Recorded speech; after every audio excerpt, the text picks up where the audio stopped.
inturra malee inurraa jette mitiin jedhan isintu mitiira jechuu kootuun taane akkasitti yaaduu dandeessu isin akkana sirra mitiin jedhala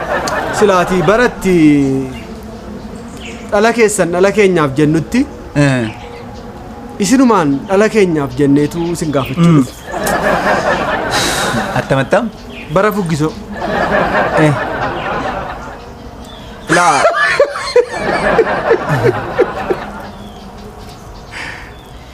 me amma immoo diraamaan keessan hunduma maal fidettanii dhuftan nama wayitu instructor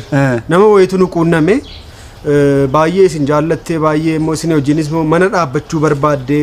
isinis immoo utuu fuudhin hafaa jirtu umuriin immoo hin dhaabbatu umuriin hin dhaabbatu instructor kan dhaabbatee as jiru isinuma moraana keessa isinumatu dhaabbatee hafe